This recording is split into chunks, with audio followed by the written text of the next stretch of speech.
안녕하세요. 학생 여러분. 자, 오랜만입니다. 그죠? 지금 한 달 정도 만에 선생님 촬영을 하는 것 같기도 한데, 자, 이제 그러다 보니까 중간고사가 또 얼마 남지 않았습니다. 그죠? 네, 중간고사까지 또 열심히 한번 달려보도록 하겠습니다. 자, 오늘은 이제 2단원으로 이제 넘어갑니다. 이제 우리가 지난번에 9단원을 배웠다가 이제 하나도 배우지 않은 단원인 2단원으로 가는데 순서대로 하는 것이 아니라 이것도 선생님이 중간중간에 좀 내용을 뽑아서 주제 중심으로 그렇게 수업을 준비를 했습니다. 그렇기 때문에 오늘은 교과서 42페이지에 안전하고 쾌적한 환경에서 살아갈 권리에 대해서 보도록 하겠습니다. 내용이 그렇게 많지는 않아요. 근데 이제 좀 알아야 될 것들이 조금 있기는 합니다. 자, 먼저 자연재해가 나오는데 아무래도 이제 이 자연 파트이기 때문에 우리가 순서대로 배운다면 이 자연환경에 대해서 먼저 공부를 했었어야 됩니다. 자, 그런데 얼마 전에 우리 한반도를 강타한 태풍 흰남노죠. 걔도 역시 자연재해에 해당이 되는 거죠. 그래서 태풍이 지나간 지 얼마 안 됐고 또 지금 현재 촬영일 기준으로 보면은 내일이나 모레쯤에 또 태풍이 지금 제주도 쪽으로 온다고 합니다. 그래서 시기적으로 딱 맞다고 생각을 해가지고 선생님이 자연재해 파트를 또 들고 와 봤습니다. 자, 그래서 자연재해의 특징과 유형을 한번 보게 되면은 먼저 기후와 지형 등 자연환경의 요소들이 인간의 안전한 생활을 위협하면서 피해를 입히는 현상을 우리는 자연재해다라고 얘기를 하게 되는 거죠. 자, 그렇기 때문에 기본적으로 얘는 뭘 입히더라? 피해를 입히는 애다라는 거죠. 그죠? 그리고 우리 생활을 위협하는 아이라는 거죠. 그죠? 자, 그렇기 때문에 특징해 보게 되면 인명이라든지 재산상의 피해가 있다. 그래서 그 오늘 촬영일 당일 기준으로 해서 오늘 또 중국의 쓰촨성 들어봤죠? 여기는 지진으로 정말 유명한 곳입니다. 여기에 또 지진이 발생을 하면서 6.8이면 상당히 이 책상이 흔들릴 정도의 이 강도인데 66명이 사망이 되고 15명이 실종이 됐다. 그 여진도 지금 계속되고 있다라고 이제 오늘 기사에 났었습니다. 그리고 전라남도 태풍 흰남노로 인해서 피해액이 124억 원에 해당이 된다. 어마어마하게 피해를 입히게 되는 거죠. 그죠? 그래서 이렇게 인명과 재산상의 피해를 입히는데 얘는 또 지리적인 특성으로 인해서 특정 지역에 반복적으로 발생한다는 것이 또 특징이 있습니다. 그러니까 태풍 같은 경우에 우리 지금 지난주에 태풍이 지나가지 않았습니까? 그죠? 지난주에. 근데 이번에 또 태풍이 또 지나간답니다. 다음 태풍이 또 기다리고 있습니다. 물론 한반도가 이렇게 있고 중국이 이렇게 있고 일본이 이렇게 있으면 그 태풍은 그죠? 이 태풍은 일본으로 이렇게 지나갈 때도 있고, 그죠? 한국으로 지난주처럼 이렇게 지나갈 때도 있고, 지금 올라오는 얘 같은 경우는 이름이 지금 기억이 안 납니다만, 지금 중국으로 이렇게 올라가고 있죠. 그죠? 그래서 어쨌든, 오긴 오지만 태풍은 이 동아시아에 주로 타격을 주고 있는, 아이다라고 생각할 수 있겠죠. 그 다음에 중국의 쓰촨성 같은 경우에 중국 내륙 지역에 있는 지역인데, 여기도 지속적으로 대지진이 일어나고 있다라는 것이 특징이라는 거죠. 자, 그래서 세 번째 유형을 한번 보게 되면 자, 유형은 크게 두 가지가 있습니다. 기후에 의한 유형과 지형에 의한 유형이 있더라. 그래서 기후에 의한 자연재해는 홍수.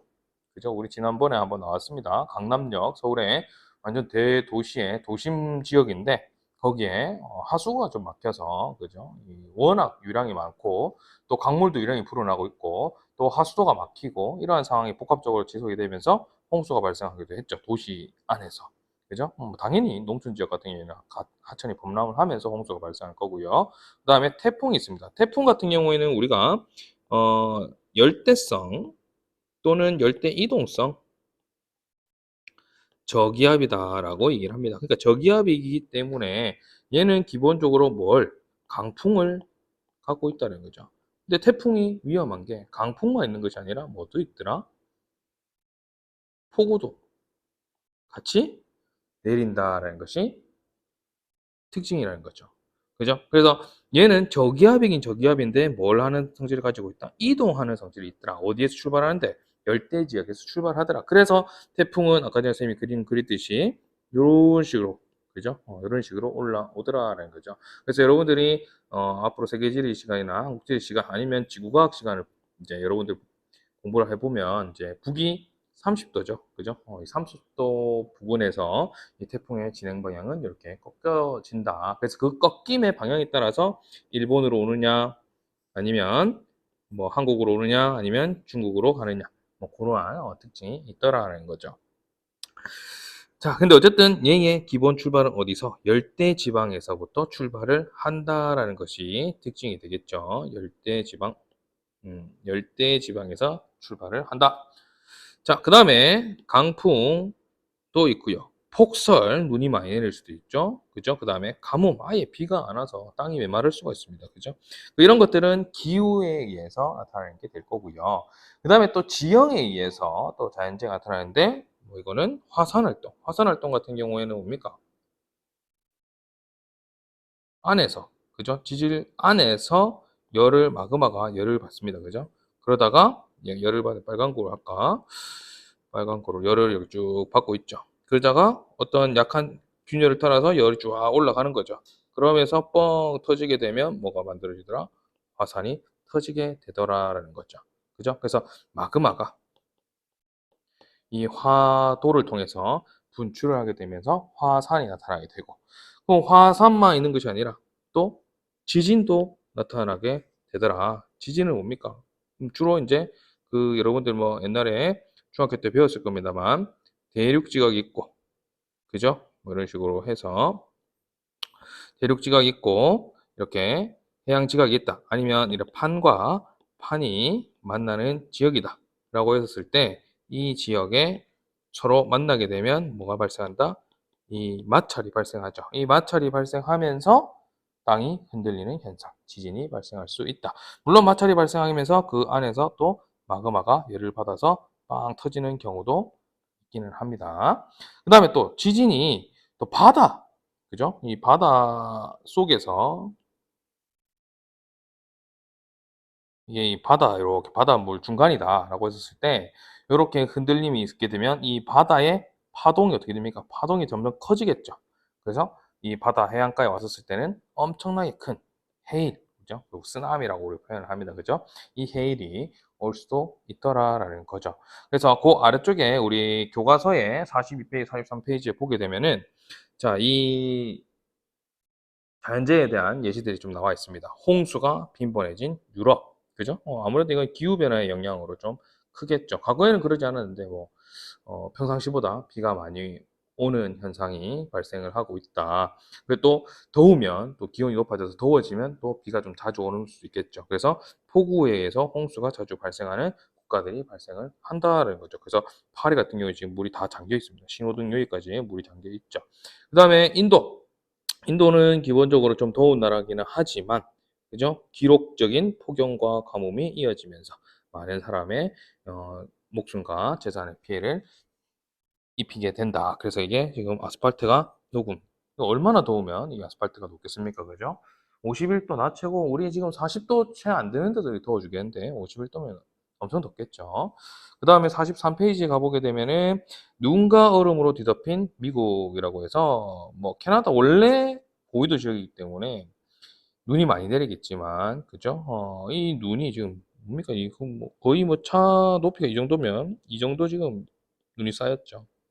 그죠? 어마어마하게 많이 쌓여 있습니다. 그럼 아무래도 이동이 어려워지게 되고 먹을 것도 유통이 잘 되지 않고 그러면은 결국 우리한테 피해가 생길 수가 있죠. 그리고 뭐 또 동파 사고가 난다거나 그죠? 물이 얼거나 이런 문제가 있으면 생활에 불편함도 주겠죠. 그다음에 또 요 옆에 있는 거 2011년도죠. 동일본 대지진 뭐 전 세계적으로 이거는 어 불행한 사건 중에 하나죠. 그죠? 그래서 쓰나미와 같이 오게 되는데, 아무래도 이제 해저에서 이 지진이 일어나다 보니까 그 파동이 커지게 되면서 높은 파도가 해안가로 밀려 들어오더라. 그럼 저기 지금, 여기가 지금 주택가인데, 그죠? 여기가 주택가인데, 저 뒤에서 지금 이쪽으로 파도가 이렇게 쭉 들어오고 있는 것들을 볼 수가 있습니다. 그래서 이게 영상을 보게 되면은 인터넷 유튜브에 한번 찾아보면 영상이 되게 많은데 선생님이 수업 시간에 한번 볼 수 있도록 한번 해보겠습니다. 요 동일본 대지진 같은 경우에는 영상들이 꽤 많이 남아 있습니다. 그래서 이렇게 해안마을을 뒤덮게 되면 여기가 이제 피해가 많이 발생을 하겠죠. 그죠? 그래서 또 화산도 역시 마찬가지입니다. 심해에서 화산이 터지게 되면 어떠한 이 충격에 의해 가지고 그 파도의 높이죠. 파도의 높이가 높아지게 되면 결국 해안가에는 쓰나미로 들어올 수 있더라라는 겁니다. 그다음에 이제 화산 폭발이 잦은 인도네시아라고 되어 있는데, 자, 환태평양 조산대 여러분들 중학교 때 들어봤을 겁니다. 이 위에 보면 우리가 불의 고리라고 부르는 이 환태평양 조산대가 있는데, 여기는 지금 판과 판의 경계대라는 거죠. 여기가 주로 해양판이면, 그죠? 뭐 각각 이름은 좀 다르긴 합니다만 전체적으로 해양판입니다. 그죠? 바다에 있는 판때기다 이 말이죠. 그다음에 여기는 대륙판이죠. 그죠? 물론 여기도 대륙판이 되겠죠. 여기도 대륙판. 그죠? 그래서 이 판들이 뭐 하더라? 해양판과 대륙판이 충돌을 하는 이러한 지역에 뭐가 잘 발생하더라? 화산과 지진이 잘 발생을 하더라라는 거죠. 그래서 여기는 뭐 빵빵 터진다 그래가지고, 그죠? 화산이 빵빵 터진다 해서 불의 고리라고, 그죠?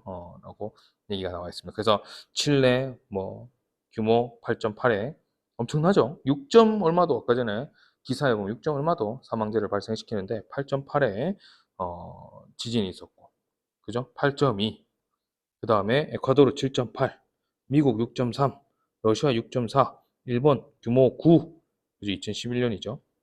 그 다음에 타이완 4.9, 그죠? 퉁가 5.8, 인도네시아 6.3, 그죠? 동남아 인도양 쓰나미 규모 9.1, 뭐 이런 식으로 이제 해서 나타나더라는 거죠. 그래서 보면 2015년과 2016년을 기준으로 해서 이게 나눠져 있습니다만, 여기를 기준으로 해서 여기는 충돌 지역이기 때문에 판가판이 충돌하는 지역이기 때문에 이런 아니 저 이런 화산이라든지 그다음에 지진이라든지 쓰나미 이런 것들이 잘 나타나게 된다라는 거죠. 그래서 지금 인도네시아 불의 고리 중에 있는 거죠. 세계에서 활화산이 가장 많은 나라로 화산 폭발로 인한 피해가 빈번하게 발생하고 있다. 지금 이것도 아마 인터넷 영상에 보면 화산이 지금 흘러내리는 거를 쉽게 볼 수가 있습니다. 선생님이 다음 시간에 교실에서 보여주도록 하겠습니다. 그 다음에 폭우로 인해서 산사태. 그러니까 폭우가 내리게 되면 비가 많이 와서 강이 범람하거나 도심이 침수가 돼서 피해가 있기도 한데, 산이 물을 많이 머금게 되면 산은 뭡니까? 이 삐딱하게 이렇게 돼 있잖아. 그죠? 그러다 보니까 물을 많이 먹으면 이 산은 되게 불안정하다는 거죠. 그래서 어떠한 충격이 살짝만 가해지더라도 이 땅은 뭐더라? 와르르 무너져 내리는 현상이 발생하더라. 이것도 선생님이 유튜브로 한번 보여주도록 하겠습니다. 그래서 산사태는 호우나 지진 등에 의해서 발생을 하게 되고, 산사태가 일어나면 순식간에 생각보다 정말 빠른 속도로 내려옵니다. 그 영상으로 한번 나중에 확인할게요. 많은 양의 토사가 가옥이나 도로를 덮쳐 피해를 준다라고 되어 있습니다. 넘어갑니다.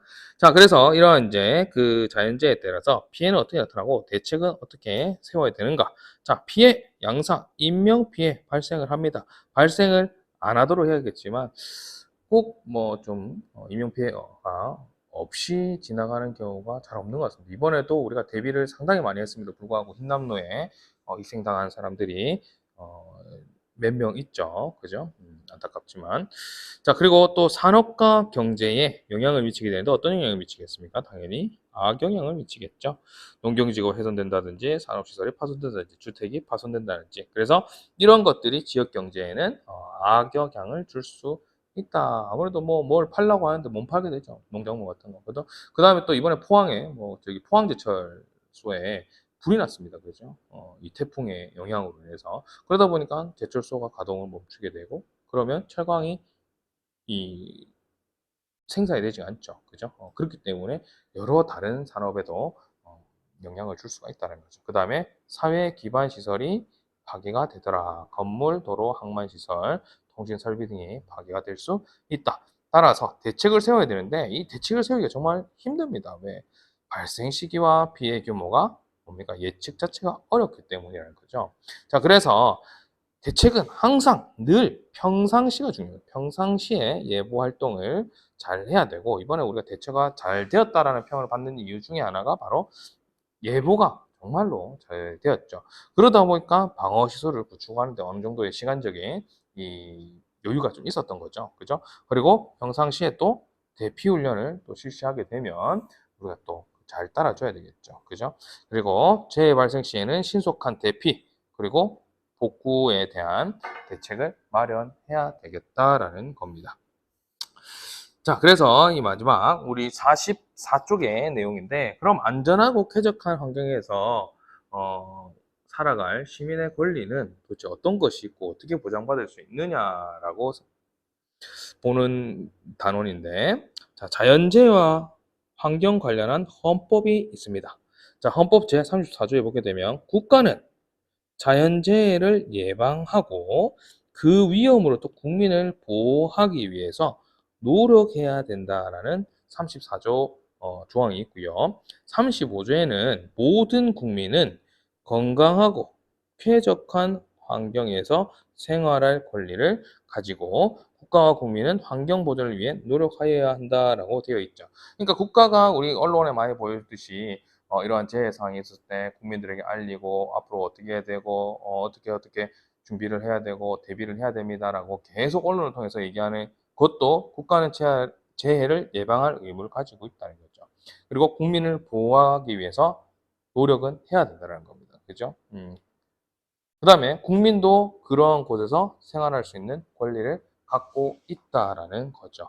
그죠? 자, 그렇기 때문에 안전하고 쾌적한 환경 속에서 살아가기 위한 노력, 국가적 측면과 시민적, 개인적 측면으로 구분해서 정리를 해놨는데, 자, 재해 예방 대책을 수립을 해야 된다라고 하죠. 그럼 아무래도 이거는 이제 행정안전부에 가게 되면 지진 발생이 났을 때 어떻게 해야 되느냐, 행동 요령, 이제 홍수 행동 요령, 그죠? 이번에도 그 언론을 통해서 그런 것들이 많이 태풍이 왔었을 때 어떻게 해야 되느냐, 그런 행동 요령 같은 것들이 발표가 됐었습니다. 그죠? 그래서 그러한 예방 대책을 수립을 해야 되고 재난관리 시스템을 구축을 해야 된다. 뭐 기상청이라든지 국토교통부라든지 소방안전본부라든지, 그죠? 그리고 중앙재난관리본부입니까? 거기가 이제 컨트롤 타워가 되겠죠. 그래서 기상정보라든지 교통정보라든지, 그 다음에 또 119 신고 내용이라든지, 또 각 그 지자체 부서별로 관리하고 있는 영상정보라든지 통계라든지, 이런 여러 가지들이 그 컨트롤 타워에 모여서 대책을 이제 대응을 할 수 있도록 해야 되겠죠. 그 다음에 또 만약에 피해가 발생을 한다면 그 지역에 특별재난지역을 지정을 하더라. 그래서 이번에 포항에 특별재난지역 지정이 되었죠. 그리고 또 피해를 받았을 때는 보험을 통해서 보험료를 지원할 수 있도록 최대한 노력을 해줘야 되겠죠. 국가 입장에서는. 그리고 이제 개인의 입장에서는 안전교육을 평상시 학교에서도 하고요. 뭐 유치원에서 하고 학교에서도 하고, 그다음에 우리 일반적으로 뭐 민방위 훈련을 통해서도 이런 가끔 지진 대피 훈련이라든지 이런 것들을 할 때가 있습니다. 그죠? 그럼 이러한 교육이나 대응 훈련에 우리는 뭐 해야 된다? 적극적으로 참여를 해야 된다. 그리고 국민 스스로가 안전에 대한 권리를 인식을 하고 있어야 된다. 그러니까 우리는 그러한 권리를 갖고 있다는 거죠. 그렇기 때문에 국가나 지자체 안전조치에 요청을 할 필요가 있다. 그러니까 어디 가다가 뭐 다리가 무너질 것처럼 보이더라. 그러면 그냥 스쳐 지나가는 것이 아니라, 나도 국민이지만 내 옆에 있는 사람 국민이죠. 우리 모두가 잘 안전하게 살아가기 위해서는 그런 거에 대해서 시정을 해달라고 요청도 할 수 있어야 되겠죠. 그리고 또 피해가 발생하면 신속한 복구와 피해 보상도 신청할 수 있도록 해야 됩니다. 그리고 또 성숙한 시민의식을 가지고 공동체 회복을 위한 활동에 참여해야 된다. 아무래도 지금 포항 같은 데는 상당히 피해를 많이 입었기 때문에 그 회복하는 데 시간이 꽤 오래 걸릴 겁니다. 그래서 그러한 지역에 가서 힘을 좀 보태준다든지, 선생님도 뭐 개인적으로 살다 보니까 뭐 바쁘게 살다 보니까 거기에 가는 게 힘들긴 하지만, 과거에 주로 이제 군대에 있을 때 많이 이런 대민 지원을 많이 나가죠, 특히. 그죠? 그래서 이렇게 지역의 그 회복을 위해서, 그죠?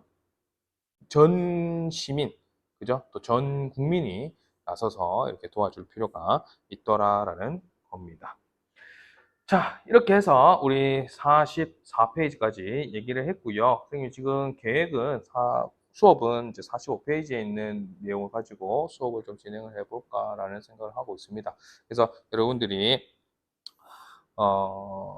이 수업을 좀 잘 듣고 와서 내용이 어렵지는 않죠. 그죠? 내용이 어렵지도 않고 솔직히 많은 내용도 아닙니다. 그죠?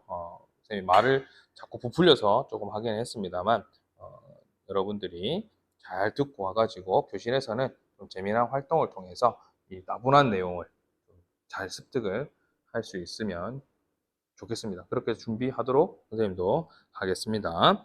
자, 그러면은 자, 아직 구독 안 한 친구는 없겠죠. 그죠? 구독 한 번, 그죠? 1번, 그죠? 아니면 홀수번 눌러주고요. 홀수번 딱수 누르면 안 됩니다. 구독 취소되죠. 눌러주고 또 머거지리 또 좀 잘 봐주고 해주면 좋겠습니다. 그러면 수업 시간에 보도록 하겠습니다. 수고하셨습니다.